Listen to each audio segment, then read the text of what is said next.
I can't help if you don't talk to me. You won't believe me. If you tell me you saw Bigfoot or some creature in the woods, I will believe it. I promise. Tell me your story. There were no creatures, spirits, or monsters. It was just me. It was my first time as a caretaker in Yellowstone. I barely knew the place, but when I saw it for the first time, I fell in love instantly. I was in complete awe of it. The mountains that reached up to the clouds and the valleys which cut beneath them. The forest which ran vast and all-consuming throughout. And then there was the wildlife. It was overwhelming in its beauty. People left the park in November for the winter season. And that's when I came in. I was to remain there until the plows could reach me towards the end of winter. I was the only one in my section. Alone for miles and miles. My job was to clear the snow off the roofs of some of the buildings and structures. That was pretty much all I was supposed to do, but it kept me busy. There was always more snow to clear. I enjoyed the solitude.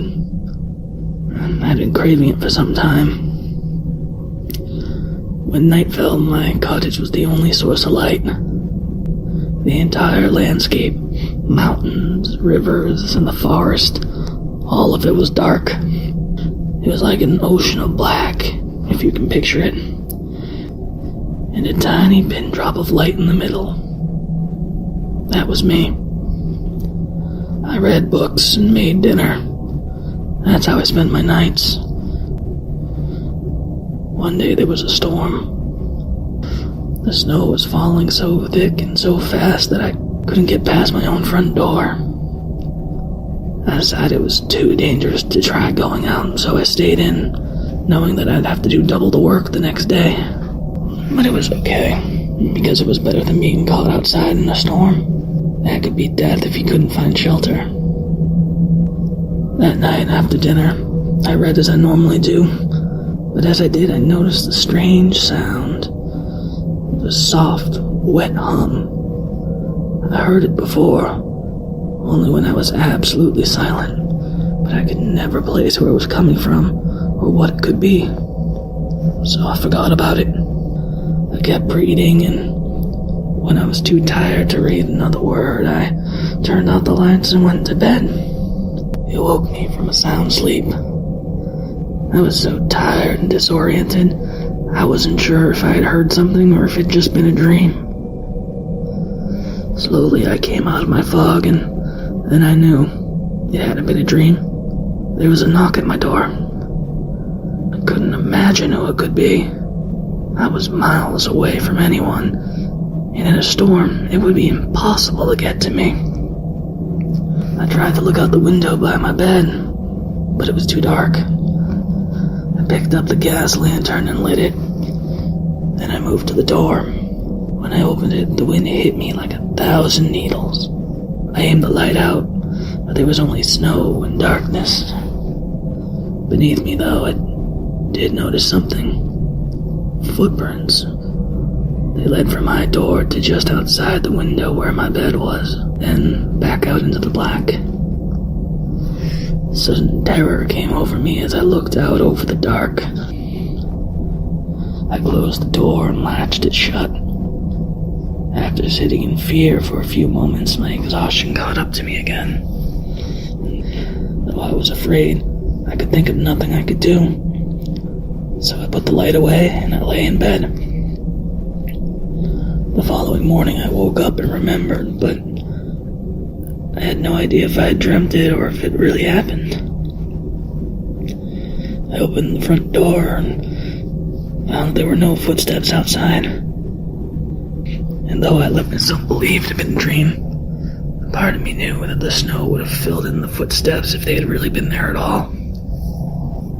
The sky looked just as bad as the day before, but if I didn't clear the roof before another storm, the other stations could cave in. I can't express the fear I felt walking through the woods that day. Any noise sent shivers up my spine. I I was convinced someone had been there last night, watching me sleep. But if it was true, why wouldn't they wait for me to open the door? And how could they have survived the storm? I cleared the roofs from the other buildings, and as I did, it began to snow again. By the time I started my journey back to my cabin, the snow was too thick to see through. I was caught in it, and worse, I was lost. My compass seemed to be working, but the more I followed it, the less I recognized my surroundings. My feet burned from the cold, my bones shivered. Then, darkness fell. I thought that was it. I would die right then and there, frozen in the woods. And then I saw a light. I thought maybe I had left the lantern on, but I remember turning it off. But I didn't care either way. I was glad because the closer I got, the more I realized that yes, it was my cabin, and I was home. The door was locked when I tried to pull it, but how could that be? Unless I was wrong. Maybe this was someone else's cabin. Maybe I wasn't as far from the other caretakers as I originally thought. I knocked and waited. The wind blew cold all about me. I moved to the window and saw the person inside. It was me.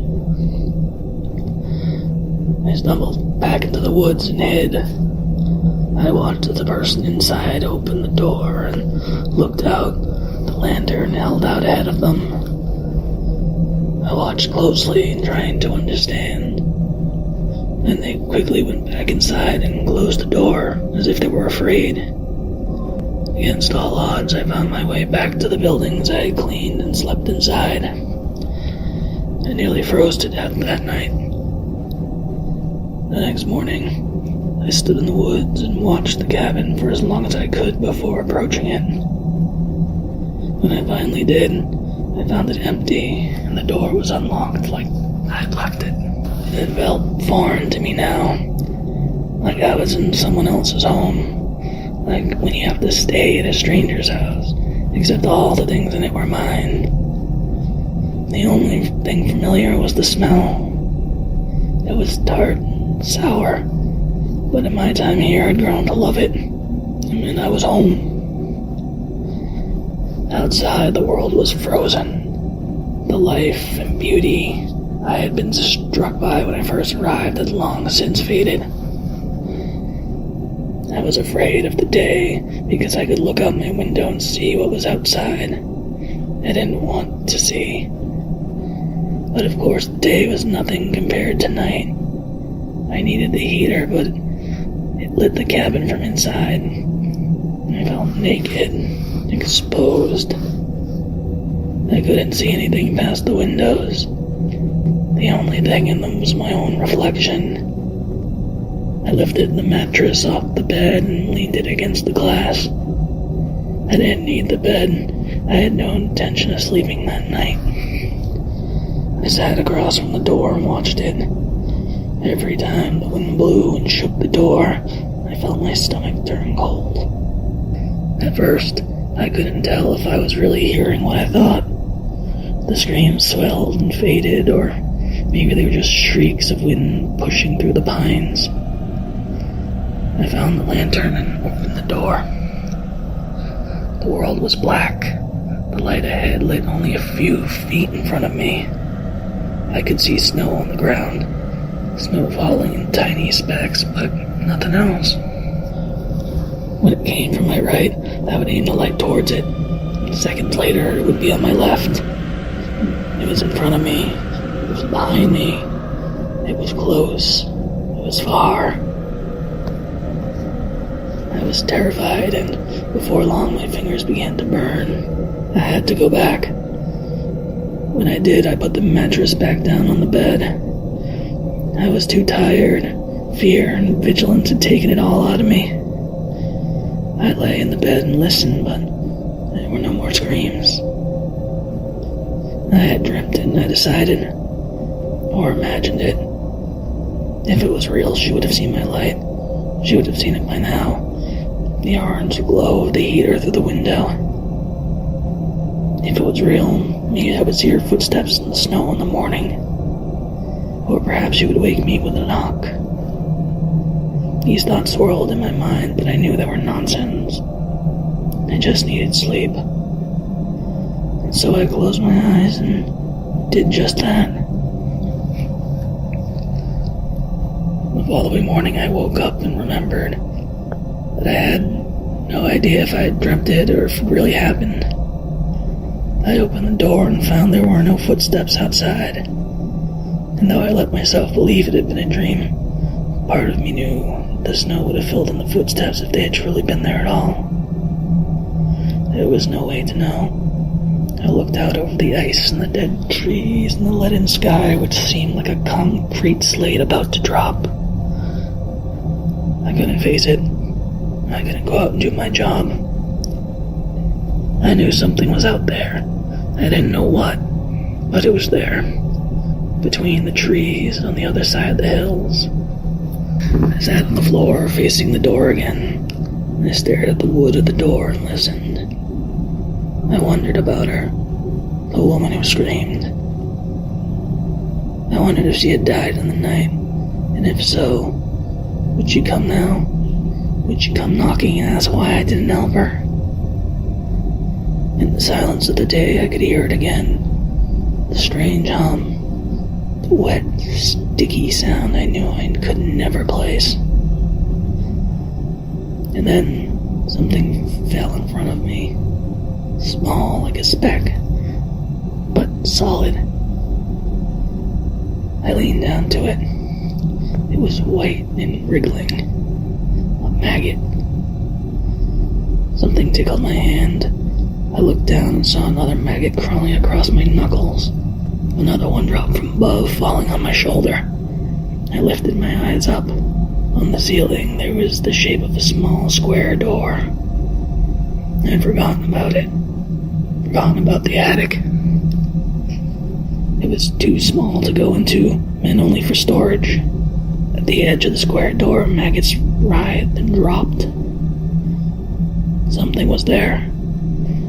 Something had been there the whole time. That I could place it now. It was the sound of 100,000 maggots feasting.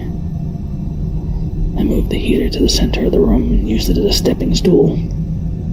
I climbed it and reached for the door on the ceiling. The smell, the familiar smell I've grown to love, was overpowering here. My eyes stung, my throat closed. I lifted my head to the attic. His small body entirely covered by them. A blanket of maggots so thick I couldn't even see him. Did you remember then that you hadn't come alone? Yes, I remember. They still haven't found your wife. Is she up there in the hills? Just behind them. They'll have to wait for the thaw. It was a brutal winter. I tried to tell her there was nothing out there, nothing but ice, but she ran anyway.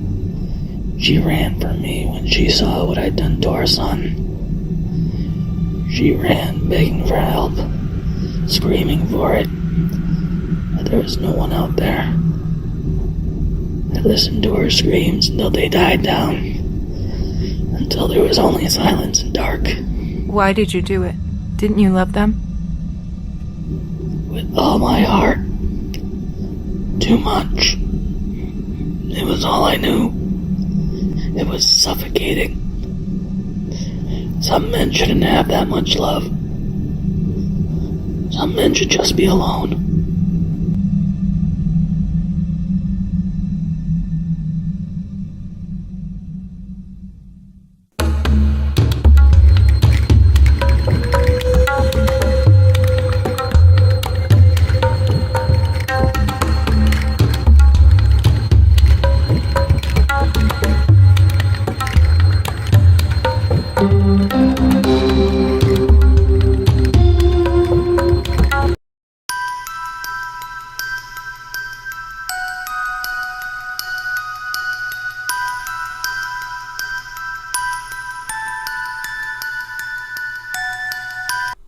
Susie and Jane were twins and living in LA. Susie was very busy with her YouTube channel, where she spoke about different wellness tips and makeup tutorials. Jane was checking through her Instagram while Susie was speaking into the camera, doing a live stream. She said, "Hello guys, welcome to my live stream, and today I'm going to be giving ye great wellness tips on how to relax and get a better night's sleep.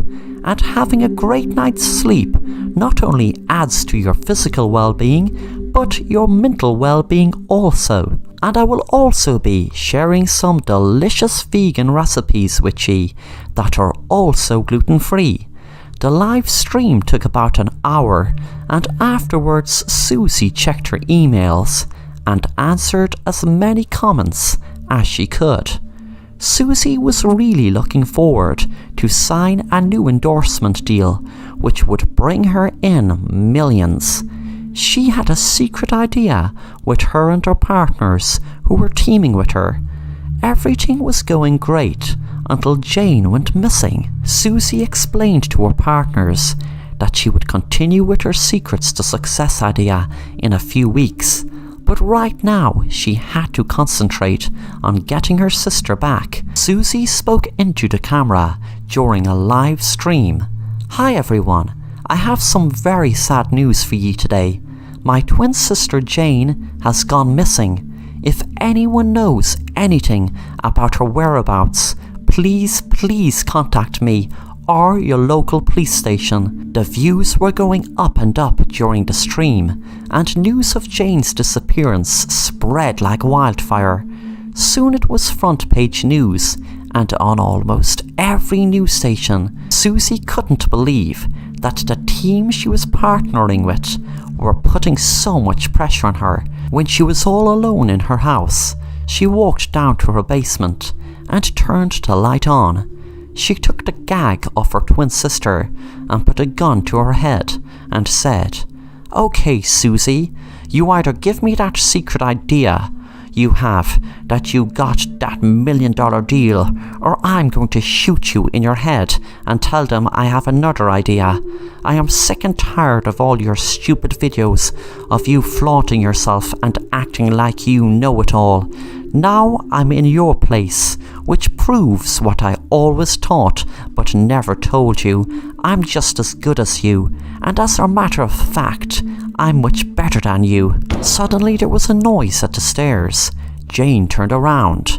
A guy was standing holding a gun and said, "You bitch, I knew you were crazy from your videos, and now look at you, holding your own twin sister at gunpoint." The man, who was a stalker of Susie for months, shot Jane in her head, thinking it was Susie, and untied Susie, thinking it was Jane. Thanks for watching The Assassin Rapper, and if you enjoy the content, then make sure to subscribe and hit the bell to be notified of new content.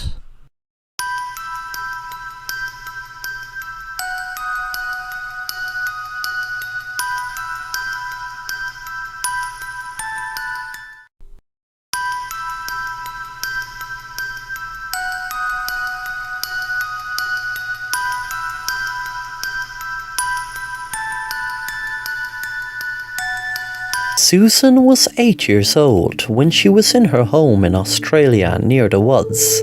She was happy living there until one day herself and her parents were terrified in their own house, where there was a huge bushfire out of control outside all around the area they lived. Miles and miles of land went up in flames, and she had to go down to a bunker they were lucky enough to have had. Her dad was a doomsday extremist and had built it into an old mine just in case the end of the world was to come. It wasn't the end of the world exactly, but Susan felt like it was.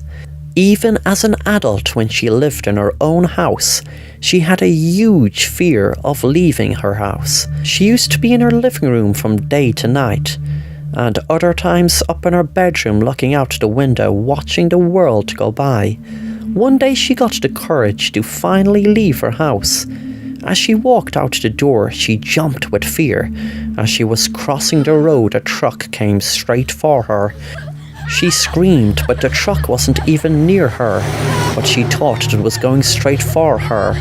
She wondered should she go back into her house, but decided to walk down the footpath. She was petrified the more she walked, but she walked on. She knew she had to get out of her irrational fear of going outside. Just another few minutes, and she will be back safe in her home. She walked on for about 10 minutes, and when she was walking back, she could hear sirens. They reminded her of the bushfires. She knew she was getting a flashback. There were 2 fire brigades went flying past her. She was really looking forward to get back into her house. The fear was building up inside her more and more as she got to her driveway. She froze in fear as she could see her house was engulfed in flames. She was trying to figure out how her house had caught fire. She was terrified of being left outside. She was shaking with fear, wondering how could she stay outside, and where else could she go. A few weeks later, she was in a therapist's office. She was explaining to her what had happened long ago in the bushfires, when her therapist went out of the room for a minute to get some water for herself and Susan. Susan went into a daze. She got out a bottle of gasoline from her bag and poured it around the room and took out a lighter and lit it. She walked out of the room and missed her therapist, who was down the other side of the hall. When she was walking away, she snapped out of her daze and could smell fire and ran. Susan didn't know what she had done, just like she didn't realise what she had done the day her house went on fire. And just like the day when she was an 8-year-old little girl, setting the gorse fire to cause a huge bushfire that killed so much wildlife and so many people. The footpath. Thanks for watching The Assassin Rapper, and if you want to stay up to date on new content, then please subscribe and be sure to hit the bell to be notified on new content.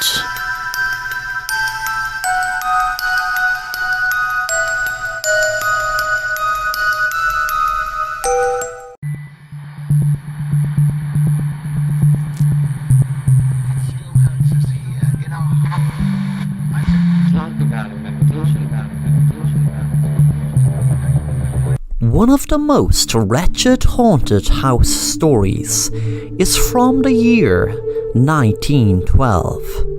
And what makes the story so wretched is that the story is true. On June 10th, 1912, Josiah and Sarah Moore were stabbed to death inside of their home in Villisca, Iowa. It was just like any night, and both Sarah and Josiah were in the house with their 4 children and 2 friends who were spending the night. Unfortunately, they were all killed. To this day, the crime remains a mystery.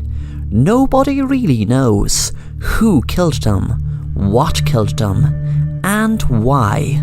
Were they just a random target, or was there some reason? No matter what reason, there was no justifying the horrible murders that took place inside the Moore home on that horrifying night back in June 10th, 1912.